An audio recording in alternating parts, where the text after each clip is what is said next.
Hola a todos, bienvenidos una vez más a Cometa Deportivo, un podcast iniciativa de la Universidad Metropolitana con la UIT Venezuela.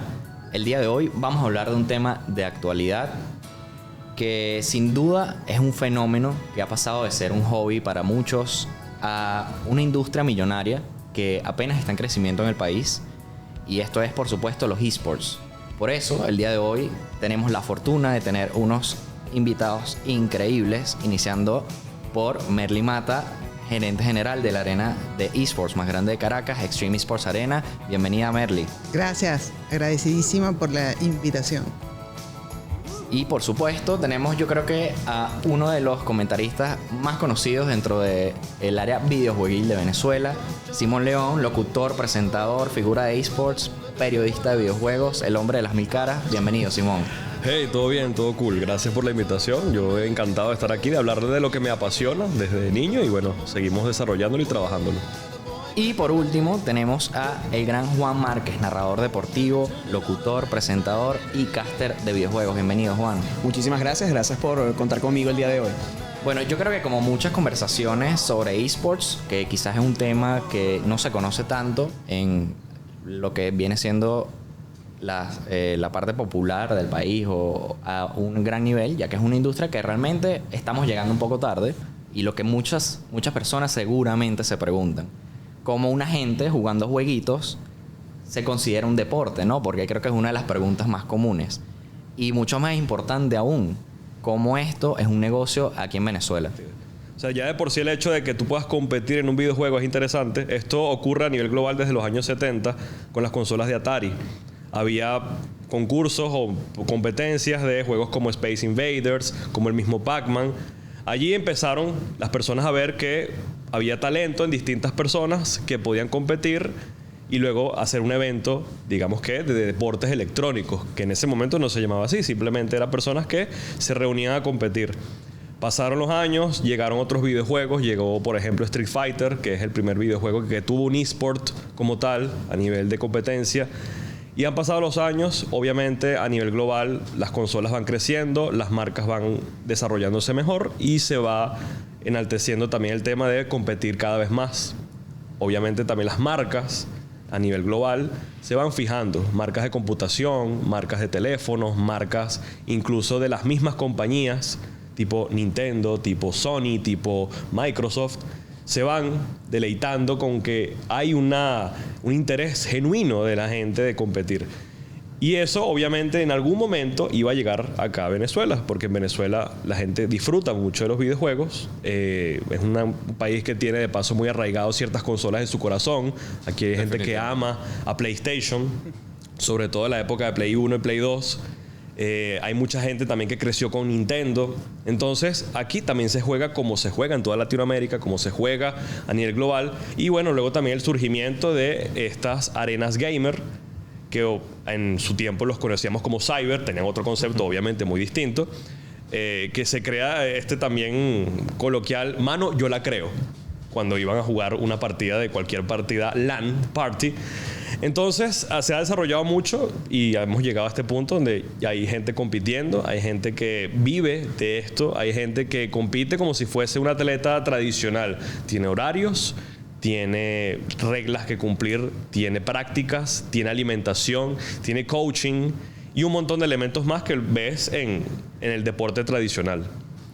Yéndonos por ese lado, imagino que abrir una arena dedicada a esta industria, una industria creciente, es una apuesta bastante arriesgada, ¿no? ¿Qué nos puedes contar de eso? Es un proyecto que nace, luego después de evaluar estadísticas impresionantes a nivel global del crecimiento de la industria de los esports. Y Extreme Esports Arena nace como un espacio para el desarrollo de los deportes electrónicos en Venezuela.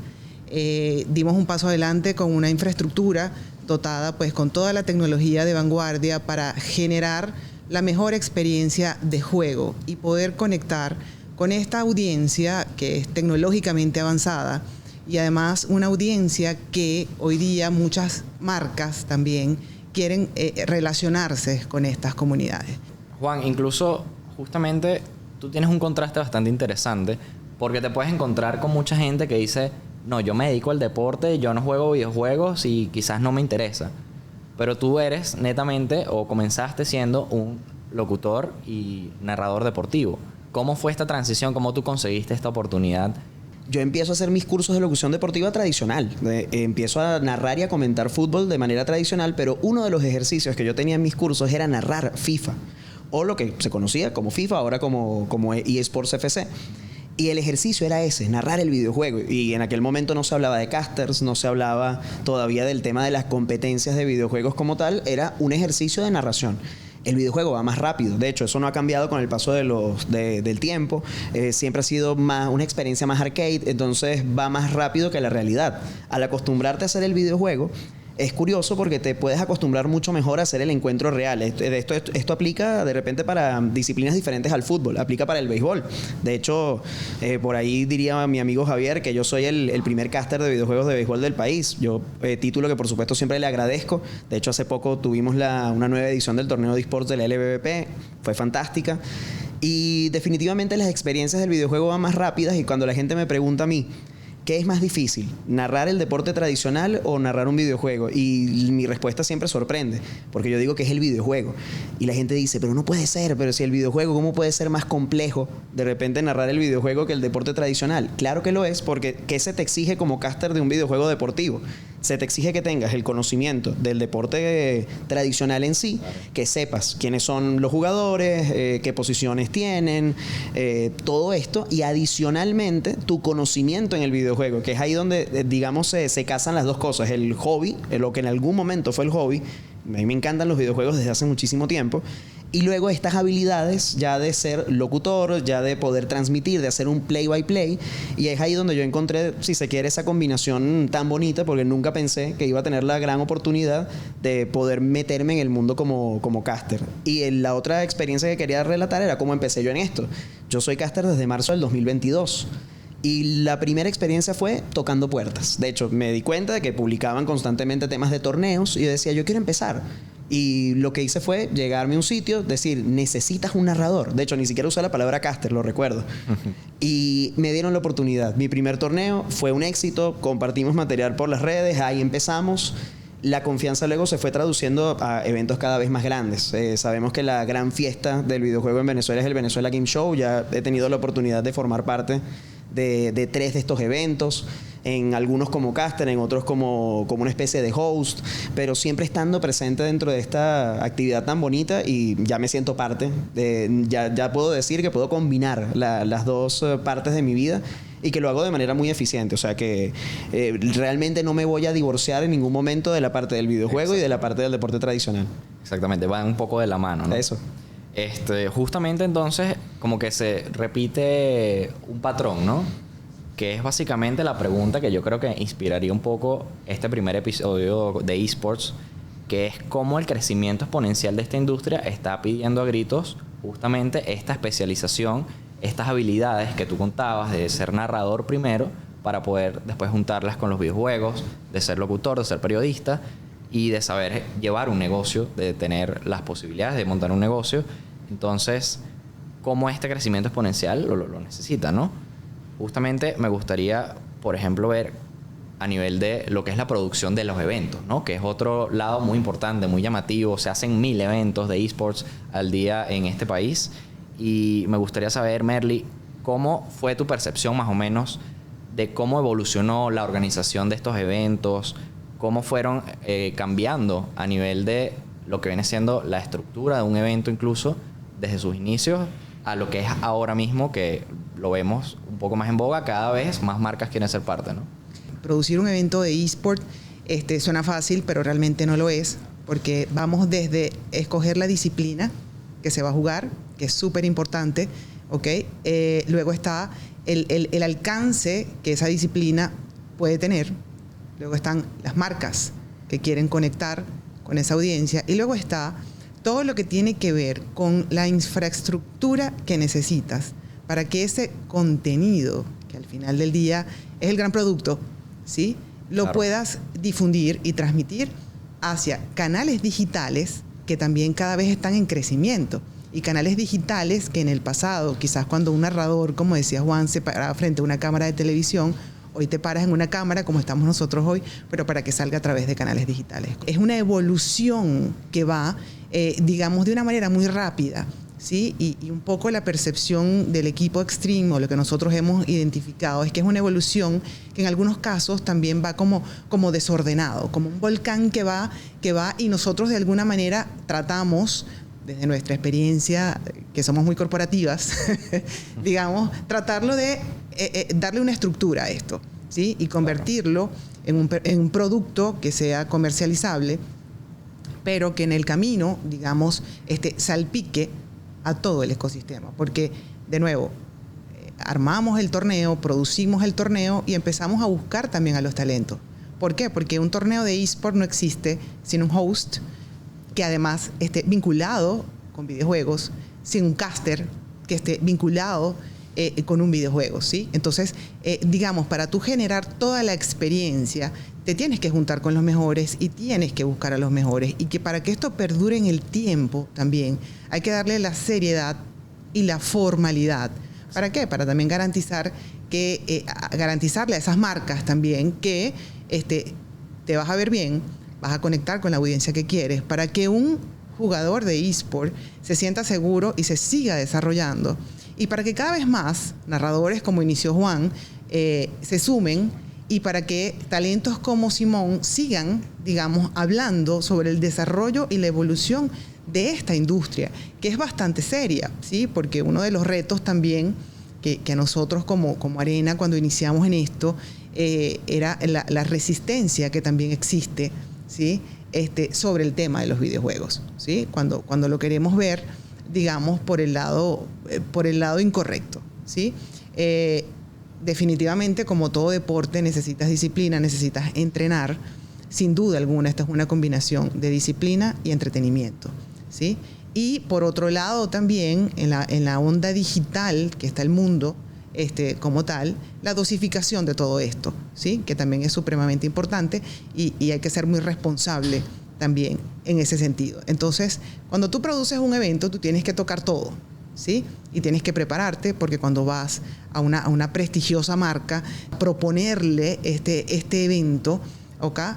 Una marca, digamos, prestigiosa, te va a pedir todas estas cosas y empieza entonces lo que llamamos la formalización, porque aquí ya no se trata de llamar a Simón, mira Simón, chévere, vamos a hacer esto, no, mira Simón, esto es lo que hay que hacer, este es el alcance que queremos, y tenemos que verlo completo. ¿Qué tan difícil es proponer un programa de eSports? ¿Cómo lo llevas? ¿Cómo lo produces? ¿A quién llevas a tus programas incluso? Porque como no tenemos esa estructura, esa profesionalización, esos especialistas a un nivel tan masivo, me imagino que a veces, por ejemplo, conseguir algún invitado especialista se puede dificultar, ¿no? Sí, básicamente, bueno, parte de la anécdota, como justamente mencionas en la pregunta, yo que hago un programa de videojuegos, un programa en radio FM dedicado a la tecnología y videojuegos. De hecho, mi programa es 70% videojuegos, a veces incluso más. Hay veces que el programa es completamente de eso. El origen de ese programa es que yo lo tomo cuando era un proyecto de tecnología. No tenía videojuegos. Cuando me lo ceden a mí por temas internos de la radio, que me dieron la oportunidad, me pongo en boga de, voy a hacer videojuegos, voy a hablar de videojuegos, voy a hablar de los eventos, de los lanzamientos, de las cosas que pasan aquí también. Y al principio había un poco no le cuadraba del todo, le hacía ruido a mi jefe, no por mal, sino porque el proyecto originalmente estaba conceptualizado en tecnología. Y yo le dije, mira, confía porque va a funcionar, por un lado, y es interesante, a la gente le va a gustar. Pero sí existía el tema de no confiar del todo. Luego, pues, bueno, afortunadamente el proyecto surgió bien, mejoró, y de hecho era un micro que luego pasa a ser un programa, y luego pasa a ser un programa de los sábados, y luego le dan 2 horas, luego llegan los clientes, luego llega, de hecho, mi reconocimiento empieza desde mi programa. Mi programa me da el reconocimiento para luego yo irme a la televisión, para yo luego trabajar con marcas. Entonces, esa pequeña anécdota, ocurre muchas cosas, ocurre muchos momentos. Hay marcas que no entienden todavía, que les da ese mismo ruido, no entienden cómo eso puede ser comercial, cómo eso puede ser popular, cómo eso le puede llamar la atención a la gente, cómo eso puede ser mediático, cómo puede ser trending. Eso es un miedo normal. Parte de mi trabajo como periodista es justamente darle digamos que la visión de respeto que tiene la fuente, porque yo de paso lo trato como una fuente. En el periodismo es la fuente de videojuegos, porque todos los días acontecen cosas, todos los días pasan cosas, todos los días se reseñan cosas, hay lanzamientos, hay noticias, hay cosas buenas y cosas malas que ocurren y hay que reseñarlas. Entonces, parte también de nivel comunicacional es justamente enaltecer esta industria, darle su reconocimiento, que se vea, y también contar las pequeñas historias. Hay muchas historias maravillosas de jugadores que merecen ser contadas. Yo tuve la dicha de hablar, por ejemplo, de uno de los mejores jugadores de Rocket League de Latinoamérica, y es venezolano, y es un muchacho, es un niño apoyado por su familia, que es brillante. También conozco historias también más discretas, como gente que ganó torneos, que hicieron marcas, que las patrocinaron los eventos de algún videojuego en particular, y resulta que el muchacho practicó en su casa por allá en Guarenas, con problemas de electricidad, con problemas de internet, y luego él llega y gana el torneo. Esas cosas son lo que yo cuento, y esa es la manera de tú decirle a la gente, a público, a empresas, a marcas, que esto funciona. Exactamente. Y esto mueve gente, mueve dinero, porque sí mueve dinero, y funciona al final de cuentas de una manera muy positiva, y es mi trabajo básicamente de explicarlo. No me voy a cansar nunca de explicar cuántas veces sea necesario de que esto es maravilloso y esto es rentable, es efectivo, es divertido además, y es positivo para cualquier, digamos que cualquier medio de comunicación que lo esté llevando a cabo y lo salga adelante. Conocimos el lado de Simón en cuanto a los medios tradicionales, pero todavía queda como un lado interesante y Sí. interesantes, ¿no? Bueno, Cuéntanos, fíjate Juan.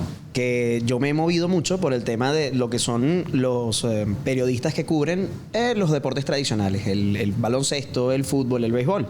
Y siempre sale el tema cuando yo comparto con ellos y sucede que hablamos de no, a mí me gustan los videojuegos, me he vuelto narrador de videojuegos, y lo primero, la reacción es, ¿cómo que narras videojuegos? O sea, eso se narra, primera gran duda, ¿no? Que no saben que se narra. Correcto. Esa es la primera. Luego tú les explicas que efectivamente que las disciplinas tienen... pero eso lo haces igual que un partido normal. Y yo digo, no. Primera reacción es no. ¿Por qué? Aparte de lo que ya explicaba antes, de que el tema del ritmo es distinto dependiendo del videojuego, también hay que analizarlo, porque, por ejemplo, cuando todavía existía la saga Pro Evolution Soccer, que para mí fue una de las mejores de fútbol que existió, el ritmo no era tan rápido, pero era un fútbol muy auténtico, era un fútbol más orientado a la simulación. Pero hay un tema muy importante, y creo que ya Merly y Simón lo introducían antes, que es el tema de respetar el videojuego que estás tratando o que estás narrando.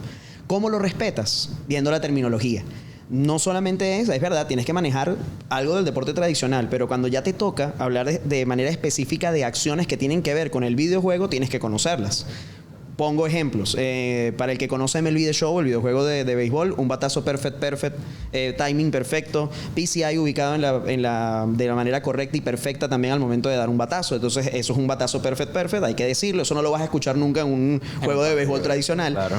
Parte de las anécdotas son esas, que de repente hay gente a la que invitan, narradores y comentaristas que invitan o que quieren invitarlos a hacer videojuegos, y se llevan el primer impacto, porque dicen, esto va muy rápido, ¿qué quiere decir eso que acabas de decir ahora? ¿Qué es el PCI? ¿Qué es no sé qué? Empieza el tema de la terminología también a apoderarse del tema, porque claro, esto tiene una especialización, esto tiene unos términos que son específicos del videojuego y que hay que manejarlos, porque el jugador lo va a apreciar mucho, de hecho, son los primeros que van a hablar contigo y te van a decir, oye, gracias, porque sabes lo que estás viendo, es lo primero que te dicen, sabes lo que estás viendo.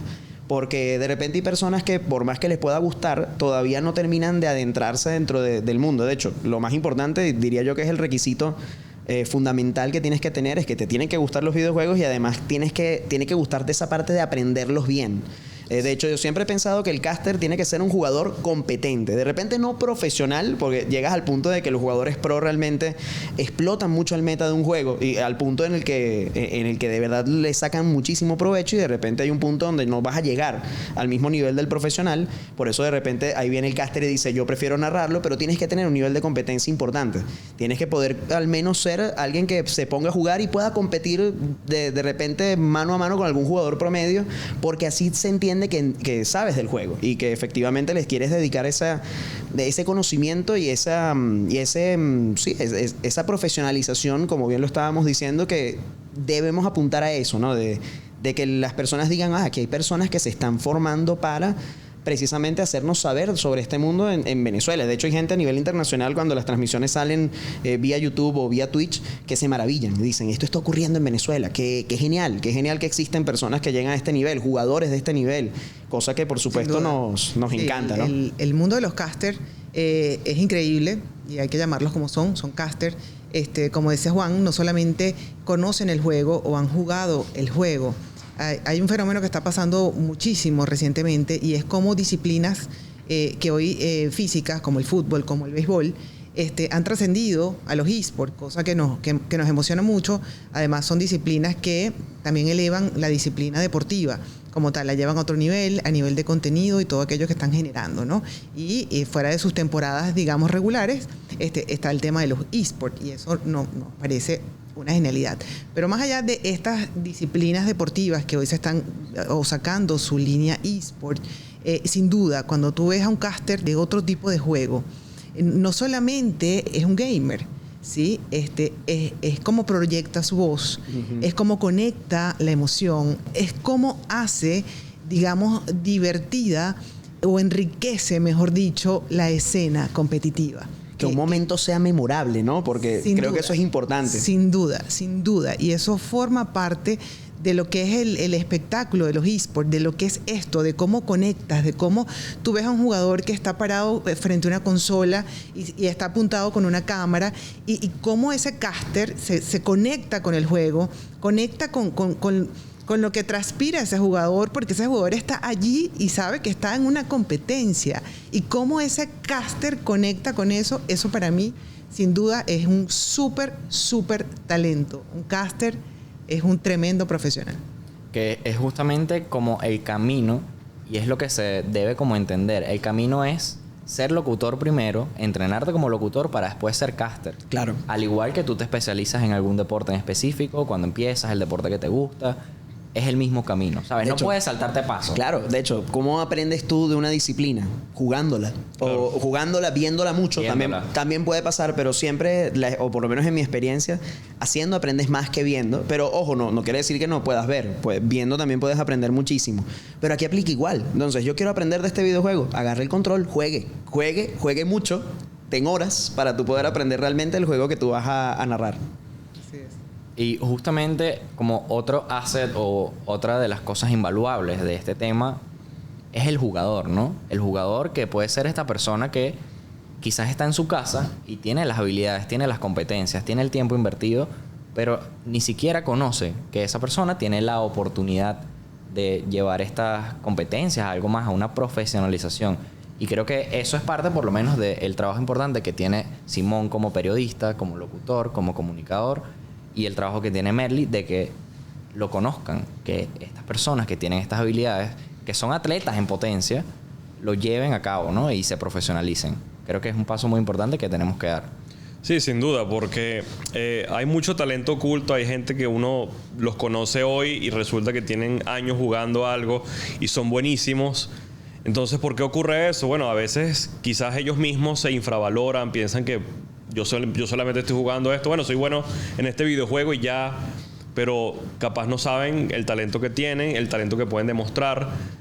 Hay muchas veces miedo a competir también, porque obviamente la competencia es otro nivel. Hay gente que es muy buena jugando, pero lo disfruta para sí mismo o para jugar con sus amigos, digamos que en un ambiente controlado. Pero luego, obviamente, pasar a competencias quizás puede ser un poco abrumador, un poco intimidante. Pero yo creo que hay que intentarlo. O sea, no se pierde absolutamente nada con mostrar su talento. Más bien puedes conocer muchas otras personas que jueguen al mismo nivel y hay una retroalimentación muy bonita que lo hemos visto. De hecho, en varios eventos de Extreme hemos visto muchísima gente que disfrutan todos lo mismo, el mismo juego, y es súper bonito. Y yo creo que es darse a conocer. Decidir ya luego ser jugador competitivo, bueno, es una gran decisión. Creo que también es un tema muy familiar. Yo vuelvo a poner el tema de Dieguito, de Rocket League, que es un chamo talentosísimo. Pero creo que también el impulso de la familia le ha ayudado muchísimo. Es una familia que lo ha impulsado a poder practicar, jugar, que tenga todas las comodidades posibles. Que es un tema que hablábamos durante el corte, ¿no? Claro. El tema de que incluso empieza desde casa, que los padres le Totalmente. dicen... Totalmente. Tú no tienes oportunidad que haces jugando jueguitos. Estudia ingeniería, por ejemplo. No, pero luego hay gente que es lo contrario, que sí los impulsa y sí quieren interesarse. Desde a nivel mío particular de mi profesión, a mí mi familia me apoyó muchísimo. No solamente en la profesión que yo elegí, sino en cómo la encaminé. Y así pasa también a muchos jugadores, mucha gente que juega y luego me imagino que es muy gratificante que las personas vean que su hijo o su sobrino o quien sea está no solamente teniendo éxito, que siempre ganar es sabroso, ganar es importante porque es la mayor premiación a tu esfuerzo, a tu práctica, pero también hacerlo rentable y que se acerque una marca y quiera saber de ti y que te vuelvas, digamos, que una especie de rockstar. Eso es muy bonito. Entonces, para llegar a eso, sí, hay que decidir, ok, ¿quiero ser jugador casual o quiero ser jugador competitivo? ¿Cuáles son las posibilidades? ¿Qué se juega aquí? ¿Qué juego yo? ¿Qué sé hacer? Y es conocer. Es nuevamente la parte comunicacional. Yo siempre digo, cuento lo que se juega aquí. Aquí hay muchísimo talento en videojuegos shooter, hay muchísimo talento en videojuegos deportivos y hay muchísimo talento en videojuegos de peleas, de combate. Un Street Fighter, un Super Smash, un Tekken. Hay muchísima gente talentosa. O sea, siempre habrá lugar para un tipo de juego, para alguien que le guste un género en específico de los videojuegos y poder impulsar su talento, siempre habrá. Y siempre habrán plataformas para uno comunicarlo. Y luego tienen a Extreme, por ejemplo, que tiene la posibilidad de jugar todo lo que mencioné allí en un ambiente bonito, agradable, familiar, con tecnología de punta y con torneos a cada rato, que eso también es muy importante, actividades. Para que un jugador diga, ok, quiero probar suerte, necesita que su ciudad tenga eventos, tenga actividades. Fundamental. Eso es fundamental. Así es, así es. Es una combinación de todo eso que acaba de decir Simón. Hay gamers de todas las edades. Como digo, hay gamers que ya tienen identificado su talento, hay otros que no. Aquí la invitación es, pues, no sentir miedo. Familiares, papás, mamás, apoyen, se identifican, solo que a veces pasa que los papás, porque soy mamá de un gamer, digamos, por miedo no te involucras en esto, ¿sí? Las normas y límites son importantísimas, sin duda alguna, pero bueno, tú vas descubriendo el talento allí y vas también llevándolo en el manejo de prioridades, ¿no? La fórmula no existe, lo que sí, pues, digamos, me gustaría mencionar en este podcast es que el que juega hoy y el que siente que tiene las competencias o el skill para llegar a otro nivel, es el momento de mostrarse. Es el momento de participar en esos torneos, es el momento de crear comunidad. Es muy importante. Hay muchísimas comunidades de jugadores de videojuegos que existen hoy día en Venezuela que poco se conocen, ¿sí? Aquí, digamos, Extreme tiene las puertas abiertas para todas estas comunidades, pues, que quieren hacer torneos o que necesitan la infraestructura para todo lo que es la articulación de todo lo que es un torneo. Es parte de lo que nosotros hacemos y lo que vinimos a hacer. Y otra palabra clave de esa intervención, infraestructura. Sí. Porque ¿cómo crece un futbolista sin los instrumentos correctos? Nosotros Extreme es el polideportivo de los deportes electrónicos. Exactamente. estaría totalmente de Me acuerdo. gusta esa definición. Y es como hasta más complejo, ¿no? Porque capaz para jugar fútbol necesitas un balón. Pero para jugar a nivel profesional un videojuego necesitas el equipo, necesitas el mouse, necesitas los periféricos. Y hace falta este espacio. Creo que ya no hay excusa, porque a lo mejor antes podías decir, el cyber no me da, la computadora del cyber no me da. Claro. Pero ahora hay espacios que están fomentando este crecimiento de los jugadores y incluso de figuras como ustedes, narradores y casters. De hecho, yo destaco mucho el trabajo de Simón, porque el tema de la difusión hoy toma más importancia que en cualquier otro momento, sobre todo porque yo siempre digo que de repente en mi caso hubo una especie de brecha generacional, pero ¿por qué lo voy a decir? Y lo explico. Yo fui pro gamer de Pro Evolution Soccer. Esta es otra anécdota que es interesante, pero yo fui profesional en PES en 2017. Cuando sale PES 2017 había un ranking online para clasificarse al torneo que ellos denominaban el Road to Cardiff. Justamente los que clasificaran al torneo regional luego podían viajar a Europa y competir por lo que sería el torneo internacional. Yo me ranqueo con el número 18 de toda la parte de Sudamérica. Un ranking relativamente aceptable, me gustó. Sin embargo, no logré la clasificación porque los filtros eran bastante complicados. Pero el que ocupó el primer lugar era un jugador venezolano. Y justamente faltó ese tema, todo quedó como en una especie de nicho. Realmente los que jugábamos el juego conocíamos que teníamos un representante en ese torneo. De hecho, en algún momento cuando fue la transmisión en vivo en YouTube, que se dio de los torneos, de lo que fue el torneo latinoamericano, pudimos seguirlo, pero realmente no tuvo demasiada difusión. Y creo que eso es algo que es muy importante que haya cambiado con el paso del tiempo, que ahora casos como esos no van a pasar desapercibidos, sino que más bien van a llamar la atención de la comunidad de los que estamos siguiendo todo esto, del periodismo que se dedica a la fuente de los videojuegos, y van a poder decir, mira, seguimiento a este muchacho, transmisión tal día, la transmisión en YouTube arranca a tal hora, vamos a seguir a nuestro venezolano que está compitiendo en un torneo latinoamericano o internacional de tal videojuego. Sí, y es justamente lo que decía del deber del comunicador, ¿no? Porque somos un país que necesita que estas industrias crezcan, porque al final son negocios. Fíjate que ahorita tocabas un tema bien interesante, que es el tema de las posibles restricciones que podría haber al momento de por ejemplo, tú puedes ver en plataformas como Twitch o YouTube que un gameplay, por ejemplo, no es sujeto a copyright a menos de que tenga ciertos elementos, por ejemplo, música, que sea música protegida. Ahí de repente dicen, cuidado por acá, pero el gameplay como tal, como al final estás hablando de una experiencia interactiva, o sea, no es lo mismo como, por ejemplo, estuvieras escuchando una canción o viendo una película. La canción siempre va a ser igual, la película siempre va a ser igual, pero el videojuego, la forma de jugarlo, de hecho, la industria creo que siempre lo ha enfocado, y me pueden corregir si me equivoco, siempre se ha enfocado en el sentido de que tú como jugador creas tu experiencia con el videojuego que tienes. Entonces, por eso, hasta ahora, el tema de hacer un gameplay no está sujeto realmente a temas de derechos todavía. De hecho, tú puedes compartir un gameplay tranquilamente por YouTube y no te lo van a reclamar, a menos de que sí tenga elementos que sean reclamables como tal. Entonces, eso es una ventaja. Porque, por ejemplo, yo como jugador o alguno de las comunidades de algún videojuego en particular puede mostrar sus habilidades e incluso hacer contenido tutorial, por ejemplo, explicándole a otros cómo pueden jugar, cómo pueden iniciarse dentro de un videojuego, cosa que es bien interesante. Sí, sin duda. Y también en tema educacional, creo que las universidades podrían hacer mucho más, y es algo que podríamos ver a futuro. Sí, estoy de acuerdo. Fíjate, yo soy de la Universidad de Santa María. Yo estudié, vi muchas electivas. Había electivas de cine, había electivas de espectáculo, farándula, este tema. Había también de deportes. Y todas se enfocan obviamente en esas fuentes, como viene siendo periodismo, son fuentes a final de cuentas. Yo creo que hoy en día fácilmente podríamos tener electivas para empezar. Creo que es una buena manera de iniciar a nivel universitario, de meter este tema a nivel de materias electivas. Una materia electiva muy fácilmente puede ser eSport. Sencillo, eSport. Puedes hablarlo y a nivel logístico tratarlo a nivel nacional, para obviamente de paso dar a conocer lo nuestro, y los muchachos van a conocer también lo que se hace aquí, lo que sucede aquí. Pero también, ¿por qué no? Podemos hablar de lo que pasa eSport a nivel internacional.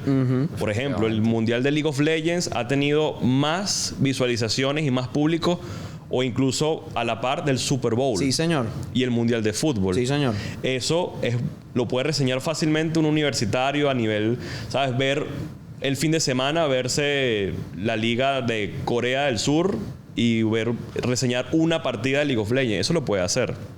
También podríamos hablar de simplemente periodismo de videojuegos como tal.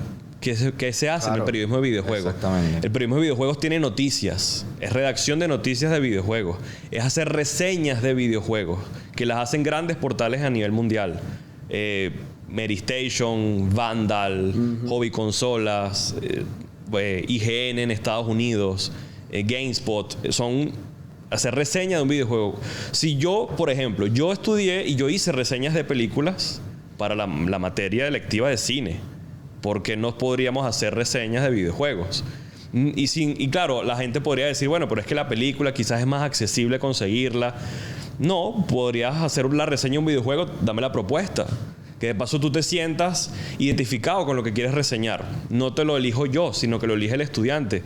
Porque capaz a ese estudiante le encanta el Mario 64, el Nintendo 64 y lo quiere reseñar. Bueno, está bien, es más que válido.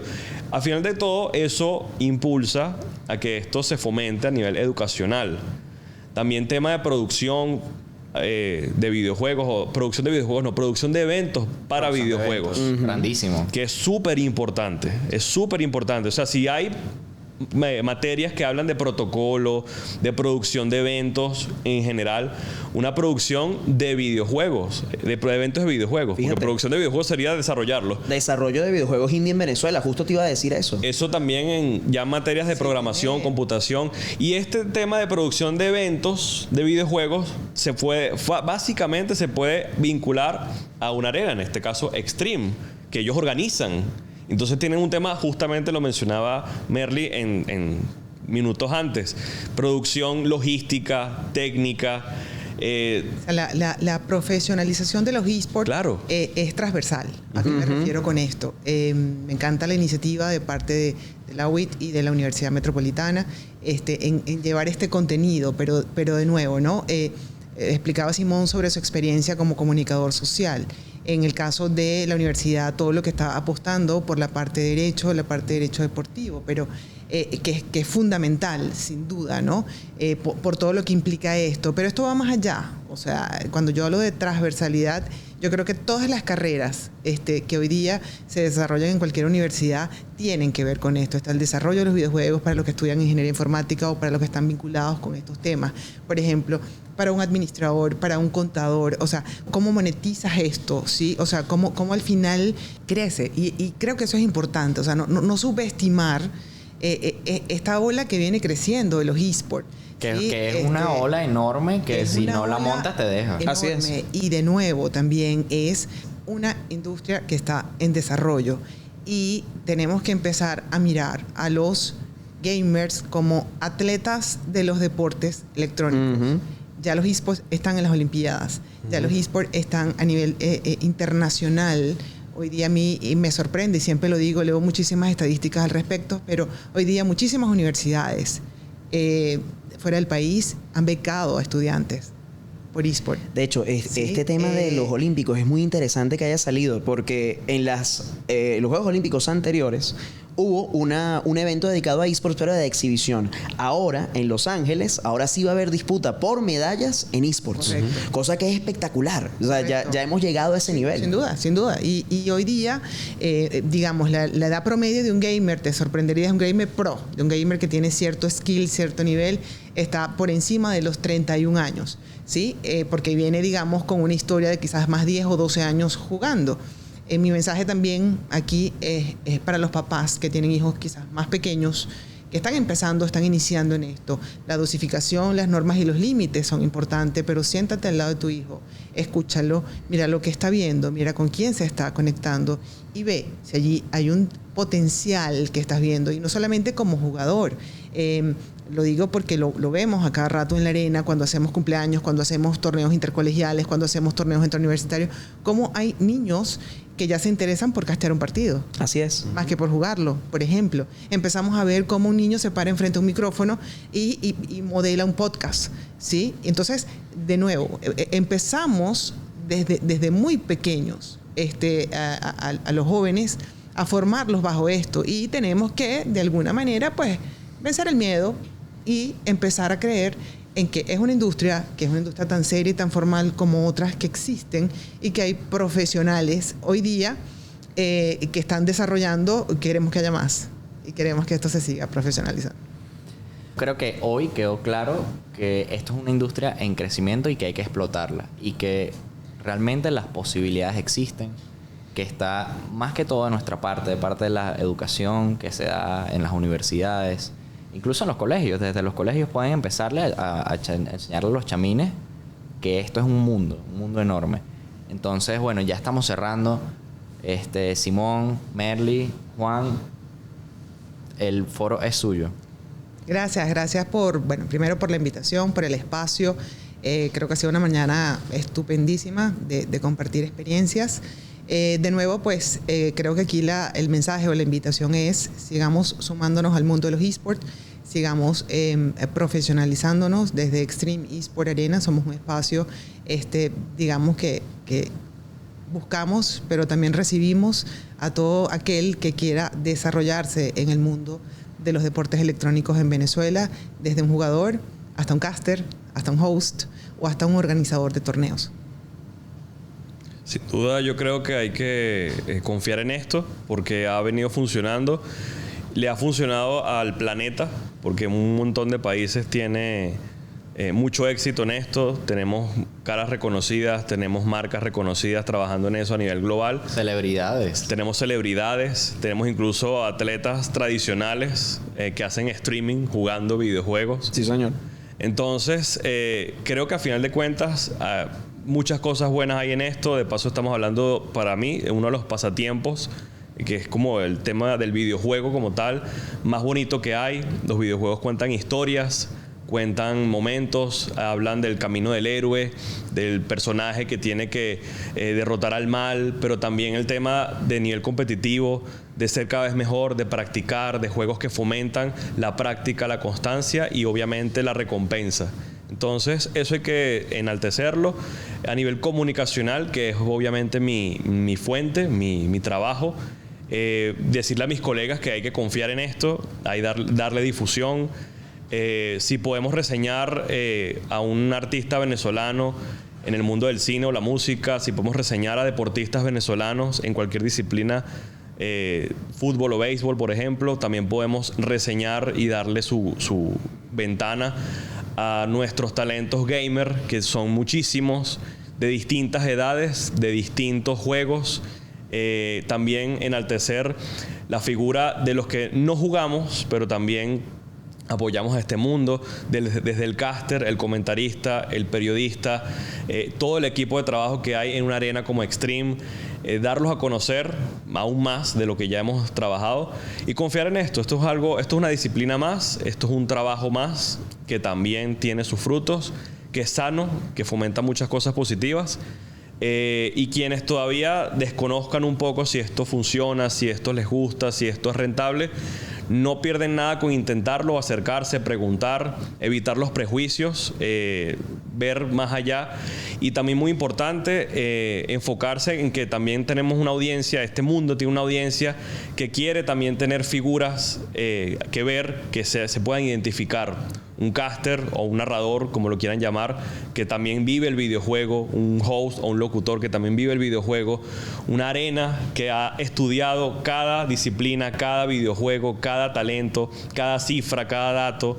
Entonces, si nosotros lo hemos hecho, también las marcas, los otros colegas, las otras personas que quieran conocer esto, pueden acercarse y que obviamente conozcamos más también, cada vez más del tema de la profesión, el tema del derecho, el tema de lo bueno y lo malo, porque obviamente este mundo también tiene cosas que hay que analizar, que hay que verificar y disfrutarlo porque es sumamente divertido.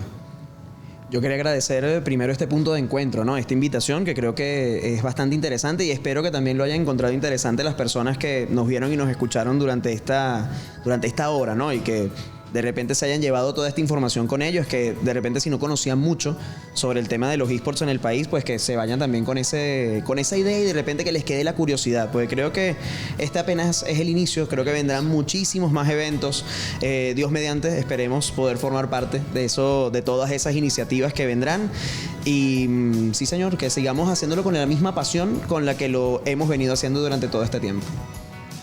Bueno, esto fue todo por hoy en nuestro segundo episodio de Cometa Deportivo. Muchas gracias a nuestros invitados y nos vemos en una siguiente oportunidad. Chau, chau. Chau. Chao. Gracias.